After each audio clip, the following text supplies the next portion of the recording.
So I'm here to talk today about climate change. This is a project for Mrs. Becca RB Youtube, Earth Science Systems 1 at New Roots Charter High School. Basically today I'm going to explain climate change and some small things, not huge things, like going all eco-village and getting solar panels and things like that to help out. You know, small things make a difference. Anyway, climate change is when gases, greenhouse gases, like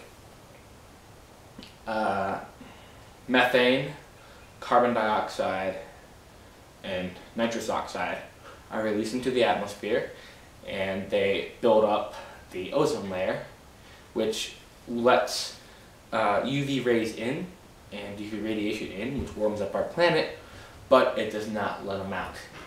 Now the problem with that is when it doesn't let them out, the Earth becomes very, very warm. So what's causing that is essentially us and some other animals, like cows in a large field, like a lot of cows there. Gas exchanges, I guess you could say, cause a lot of methane gas release. But basically things like throwing out trash, plastics decomposing, landfills, cars, motorcycles, what are some other things? Things like nuclear energy and coal energy and factories and refineries and all those kinds of things are just shooting greenhouse grass is a good thing, gases, into the air. And that eventually makes its way up to the atmosphere and the ozone layer and binds with the molecules in the ozone layer to make it thicker and harder for UV rays to penetrate and get out of. So, causes of global warming. Ice caps melting, higher sea levels. I think in like 10 or 15 years, sea level is going to be raised quite a bit. Certain areas like New Orleans could be underwater. Warmer temperatures in areas like South America could reach to 120 degrees or even warmer, which is unlivable. There are already some places that are reaching 110 degrees, 115 degrees, which is ridiculous. I don't know how people can go outside with that. I don't know if you live in upstate New York, but this past winter we basically have had no accumulation of snowfall, which isn't normal. We've had one of the mildest winters we've ever had. In fact, I'm a downhill mountain biker, and I've been biking this whole past 2 years. And recently, it was mid-March, and usually in mid-March you would still have some snowfall and whatnot. But for 2-3 weeks in March, it was 60s and 70s, perfectly sunny out, perfectly good weather. You would expect that in May or April, which is April's right now, it's the beginning of April. So anyway, that is my little rundown of climate change, and now I'm going to tell you some things that you can do to help decrease climate change and decrease things like greenhouse gases and your carbon footprint.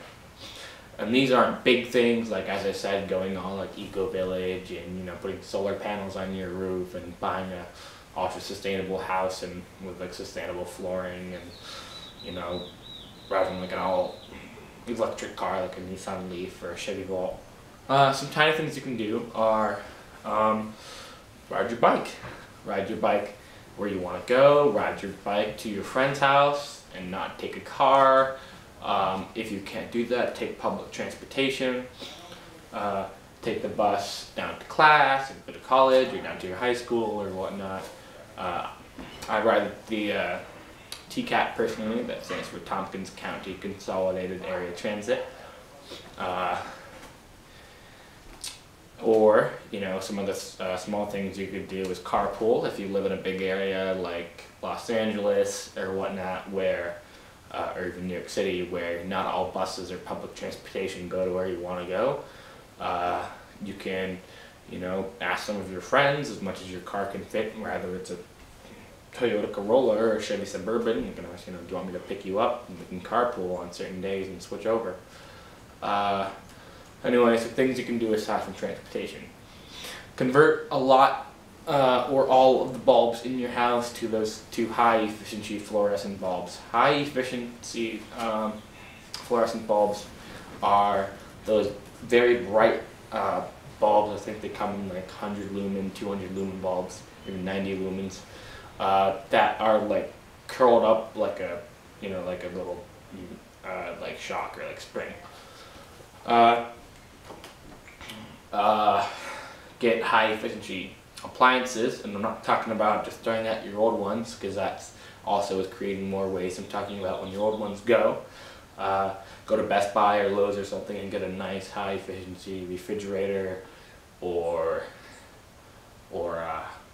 like washing machine or dryer. Make sure that it's Energy Star rated, or like an Energy Star rated TV or something. Also, turn off more lights. Don't use as many lights, Like, if you walk to go to the bathroom, don't turn on 7 lights, Don't leave your TV running in the middle of the night. Don't let your car idle when no one's in it. Like the other day, I was walking down Seneca Street and parked right near Jimmy John's. The owner was probably in Jimmy John's. Was a black BMW 7 Series, a big V8 car, just sitting there idling with the guy's music blasting because he thought the rap that he was playing sounded good or something, and that's a waste. Don't just like sit there revving your engine, because oh, your car sounds cool, you have catback exhaust, yeah, that's kind of nice, but you don't need to like show it to the world and shoot carbon into the air. A couple other things is buy local.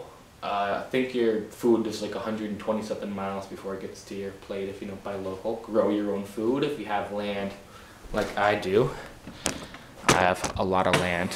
I don't know if you can really see it, but you can grow your own food, grow your own vegetables and whatnot.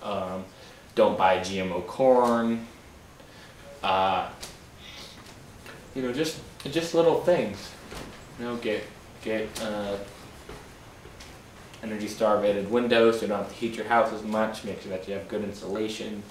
There are green, the weather is green insulation. Like, I think there's insulation that's made from like recycled denim, and there's some that's made from like recycled newspaper and plant fibers. And last but not least, one of the most important things and easiest things that you can do is reduce, reuse, and recycle. Don't always just throw everything that you have into your trash bin. Sort out your plastics and your papers. Then once a week, put it at the bottom of your driveway in bins, and then the recycle people come and pick it up. It's not that hard to do, and it makes a big difference. We reuse things over and over and over again. Anyway, that is my little thing on what is climate change and how to help it. Thank you for your time.